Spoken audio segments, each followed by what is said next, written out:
오늘은 여호와께로 돌아올지어다 라는 제목으로 함께 말씀을 나누려고 합니다. 오늘 우리가 읽은 본문 말씀은 우리를 향한 하나님의 마음이 담겨 있습니다. 오늘 말씀을 통해 하나님께서 우리에게 원하시는 모습은 무엇인지 함께 깨닫는 저와 성도님들 되시기를 주님의 이름으로 바라겠습니다. 이 요엘서의 배경을 잠깐 살펴보면 요엘서는 남유다 제8번째 왕인 요아스의 통치 기간에 기록이 되었습니다. 당시 요아스 왕은 예루살렘 성전의 대제사장이었던 그 여호야다가 살아있을 동안에는 성전을 보수하고 또 종교 개혁도 실시했습니다. 그러나 이 제사장 여호야다가 세상을 떠나자 저항하는 세력에 부딪히게 됩니다. 그래서 하던 종교 개혁을 포기합니다. 그리고 백성들이 다시 우상 숭배하는 것도 묵인하게 됩니다. 그래서 하나님께서는 메뚜기 대재앙을 내리셨습니다. 오늘 말씀은 하나님께서 내리신 그 재앙에 담긴 영적인 의미를 깨닫지 못하고 계속해서 우상을 숭배하는 그 남유다 백성을 향한 하나님의 말씀입니다.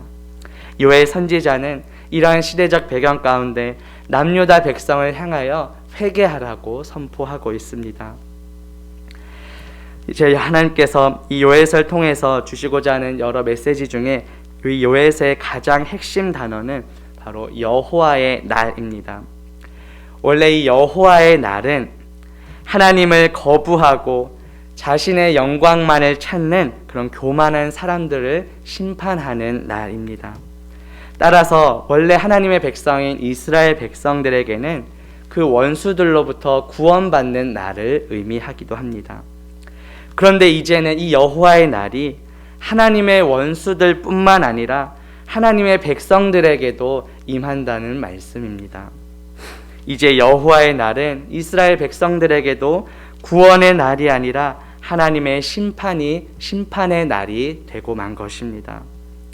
이처럼 요엘서는 이 여호와의 날이 심판의 날이면서 동시에 구원의 날인 것을 말씀합니다.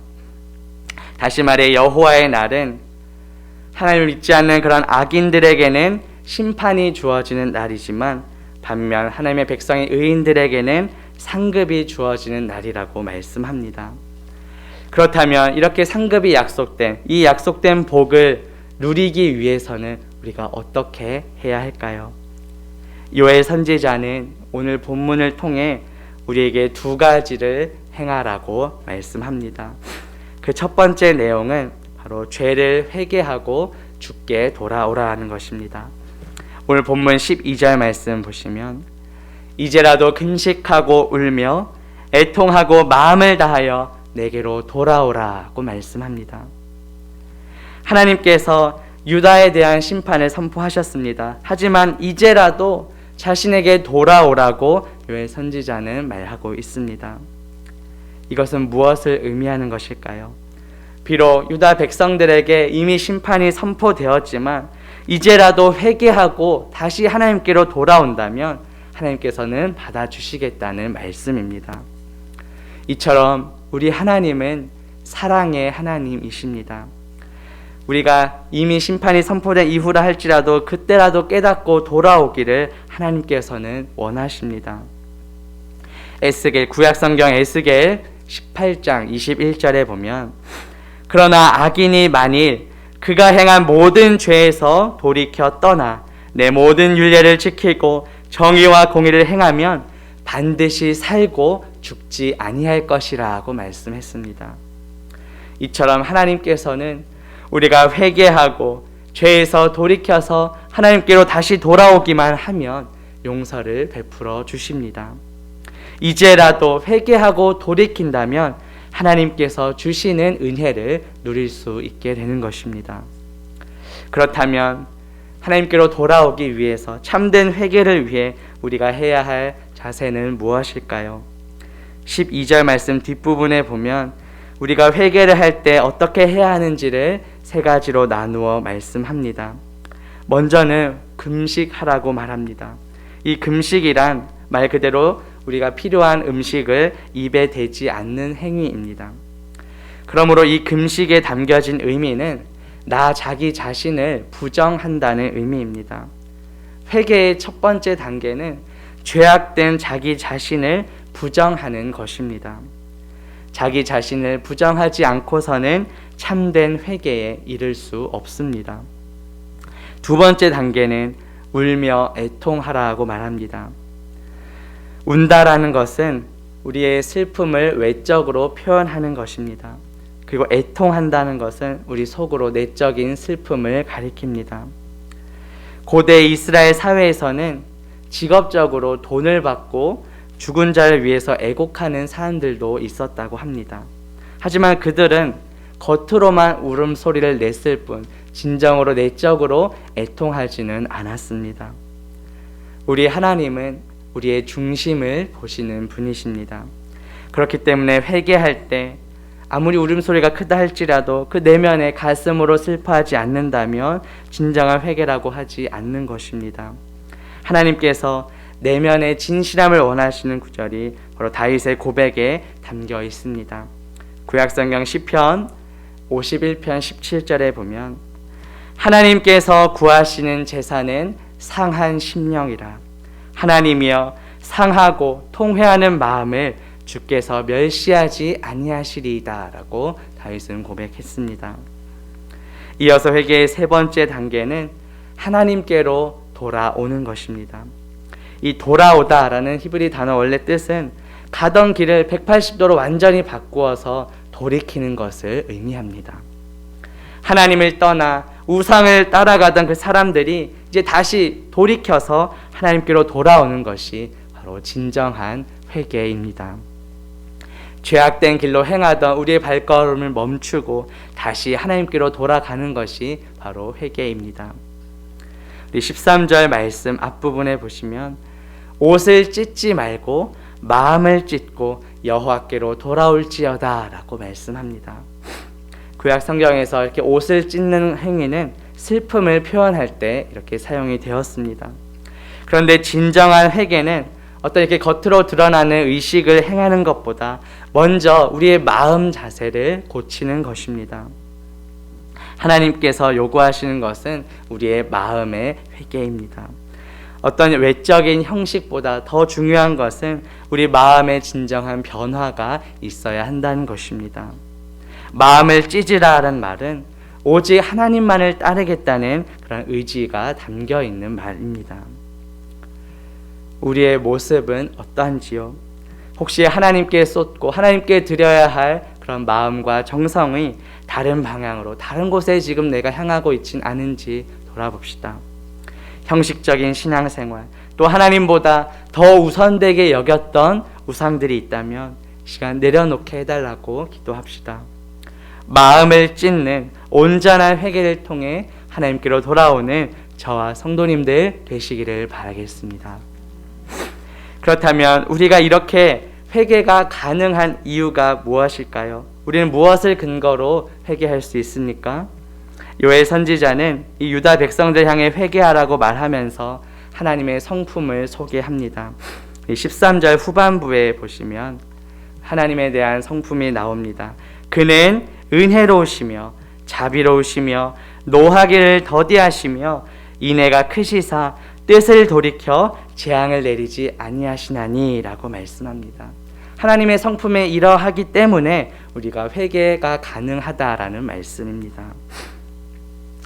우리가 회개한 가능한 이유 첫 번째가 바로 하나님의 은혜로우시며 라고 말씀합니다. 이 은혜라는 말은 윗사람이 아랫사람에게 몸을 굽히는 행위를 의미합니다. 자격 없는 자에게 베풀어 주시는 하나님의 값없는 선물을 의미합니다. 또 두 번째로 우리가 회개 가능한 이유는 하나님의 성품이 자비로우시기 때문이라고 말씀합니다. 이 자비라는 단어도 산모가 자기 몸에 잉태된 그 태아를 출산하기까지 보호하고 또 양육하는 자리인 이 자궁을 의미하는 그 어원에서 유래한 단어입니다. 자신이 직접 낳은 자녀에 대한 그 어머니의 뜨거운 사랑을 보여주는 말입니다. 세 번째로 우리가 이러한 회개가 가능한 이유는 하나님께서는 노하기를 더디하시는 분이시기 때문입니다. 이 말은 문자적으로 직역하면 노하기를 더디한다, 코가 길다라는 뜻인데, 이것은 화가 나는데 시간이 오래 걸린다. 그만큼 하나님은 오래 참으시는 분이라는 뜻입니다. 또 네 번째로 우리가 회개가 가능한 이유는 하나님께서는 인애가 크신 분이시기 때문입니다. 인애는 히브리어로 헤세드라고 하는데, 하나님의 그 언약 백성에 대해 베푸시는 하나님의 사랑을 가리킵니다. 마지막 다섯째로 우리가 회개가 가능한 이유는 하나님께서는 뜻을 돌이켜 재앙을 내리지 않으시기 때문입니다. 하나님은 사랑의 하나님이시지만 또 공의의 하나님이시기도 합니다. 그래서 우리가 범죄하면 그 공의에 따라 반드시 심판하셔야 합니다. 그런데 우리가 회개하고 돌아오면 하나님께서는 그 뜻을 돌이켜서 재앙을 내리지 않으신다고 말씀합니다. 우리가 회개가 가능한 이유는 하나님의 이러한 성품을 근거로 하는 것입니다. 이러한 하나님의 성품을 믿고 회개하며 하나님께로 돌아오는 저와 성도님들 되시기를 바라겠습니다. 자, 그렇다면 우리가 이렇게 회개할 때 어떠한 결과가 나타날까요? 우선 13절 뒷부분을 보면 우리가 회개하면 하나님께서는 뜻을 돌이켜 재앙을 내리지 않을 것이라고 약속하셨습니다. 하나님께서는 심판하기로 작정하신 그 죄인이라도 그 죄인이 심판이 시작되기 전에 회개하면 작정하신 재앙도 철회하신다는 것입니다. 또 이미 재앙을 내리셨을지라도 그 가운데서 회개하고 부르짖으면 그의 기도를 들으시고 용서해 주시고 다시 회복시켜 주십니다. 우리 본문 14절 말씀 보시면 주께서 혹시 마음과 뜻을 돌이키시고 그 뒤에 복을 내리사 너희 하나님 여호와께 소제와 전제를 드리게 하지 아니하실는지 누가 알겠느냐라고 말씀합니다. 여기서 소제와 전제를 드린다는 것이 바로 제사가 회복된다, 다시 말해 예배의 회복을 말씀하는 것입니다. 소제는 당시에 곡식을 제물로 삼아 드리는 제사였습니다. 그리고 전제는 포도주를 부어서 드리는 제사입니다. 그런데 유다 백성들이 우상을 숭배하고 타락하였을 때 하나님께서는 메뚜기 대재앙을 내리셨습니다. 그래서 곡식과 이 포도나무를 다 갉아먹게 하셨습니다. 그래서 이 백성들이 소제와 전제를 드릴 수 없도록 만드셨습니다. 그런데 하나님께서 이렇게 제사를 멈추게 하신 것은 그들이 드리던 형식적인 제사, 가증한 것이었기 때문입니다. 그런데 하나님께서 소제와 전제를 멈추게 하셨던 궁극적인 목적은 그 백성들이 다시 회개하고 돌아오면 다시 제사를 회복시켜 주신 것을 보여주시기 위해서입니다. 다시 말해 회개를 통해 예배의 진정한 회복을 하시려는 목적이 있었던 것입니다. 이처럼 하나님께서는 우리의 참된 예배를 받길 원하십니다. 따라서 우리는 하나님을 예배하는 일을 소홀히 여겨서는 안 됩니다. 그래서 오늘 요엘 선지자가 우리에게 권면하는 두 번째 내용이 바로 성회를 소집하라 하는 것입니다.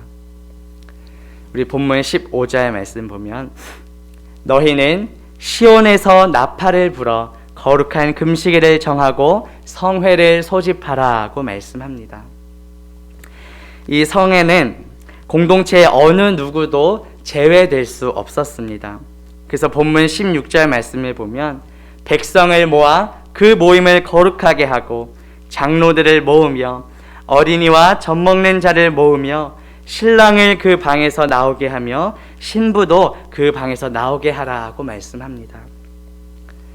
구약성경 신명기 24장 5절에 보면 사람이 새로이 아내를 맞이하였으면 그를 군대로 내보내지 말 것이요 아무 직무도 그에게 맡기지 말 것이며 그는 1년 동안 한가하게 집에 있으면서 그가 맞이한 아내를 즐겁게 하라 하는 말씀이 있습니다. 이 말씀에 의하면 원래 갓 결혼한 신랑과 신부는 모든 의무에서 제외가 되고 자유가 주어졌습니다. 그런데 다시 오늘 요엘서 말씀을 돌아와서 보면 장로와 어린이뿐만 아니라 갓 결혼한 신랑과 신부도 그 신방에서 나와서 성회에 참여하라고 말씀합니다. 이렇게 공동체 전체가 성회로 모이도록 하는 이유가 무엇일까요? 그것은 공동체 전체가 회개하도록 하기 위함입니다. 본문 마지막 17절 말씀 보시면 여호와를 섬기는 제사장들은 낭실과 제단 사이에서 울며 이르기를 여호와여 주의 백성을 불쌍히 여기소서 주의 기업을 욕되게 하여 나라들로 그들을 관할하지 못하게 하옵소서 어찌하여 이방인으로 그들의 하나님이 어디 있느냐 말하게 하겠나이까 할지어다 라고 말씀합니다. 이 낭실은 성소로 들어가기 직전에 그 현관문을 가리킵니다. 그리고 주의 기업은 하나님의 소유가 된 그 이스라엘 백성들을 가리키는 말입니다. 따라서 이방인들과 구별하여 이스라엘 백성들을 주의 기업이라고 말씀합니다. 다시 말해 하나님을 믿는 백성들이 더 이상 조롱거리가 되지 않게 해달라고 회개하며 기도하라는 말씀입니다. 이것을 오늘날 우리에게 적용해보면 믿지 않는 세상 사람들과는 구별된 모습이 우리에게 있어야 한다는 것입니다. 그런데 요즘 우리 한국교회 이미지는 어떠합니까? 세상에서 소금과 빛의 역할을 감당해야 할 우리가 오히려 세상 사람들로 하여금 조롱거리가 되고 있진 않은지 돌아보아야 합니다. 결국 요엘 선지자가 오늘 본문을 통해 우리에게 주고자 하는 핵심 메시지는 바로 공동체 전체가 하나님께로 돌아와서 회개하라는 것입니다. 이제 거리두기도 점차 해제되고 일상생활도 점차 회복이 되고 있습니다. 그동안 주춤했던 우리의 예배와 우리의 신앙생활도 다시금 회복되어야 합니다. 하나님과의 관계가 더욱더 가까워져야 합니다. 우리가 하나님께 회개할 때 하나님께서는 마음과 뜻을 돌이키시고 복을 내리사 소제와 전제를 드리게 하시겠다고 약속하셨습니다. 이 소제와 전제는 하나님과의 교제를 강조하는 제사입니다. 이처럼 하나님께서는 우리와 진정으로 영적 교제를 나누기를 원하십니다. 우리가 먼저 회개할 때 이 모든 것이 가능합니다. 온전한 회개를 통해 하나님과 진정으로 영적 교제를 나눌 수 있는 저와 성도님들 되시기를 주님의 이름으로 바라겠습니다. 말씀을 매질합니다. 오늘 말씀을 통해 하나님께서 우리에게 원하시는 모습이 무엇인지 살펴보았습니다. 하나님께서는 우리가 회개하고 돌아와서 하나님 예배하기를 원하십니다. 형식적인 신앙생활과 하나님보다 우선되게 여겼던 우상들을 내려놓읍시다. 온전한 회개를 통해 하나님과 진정한 영적 교제를 나눕시다.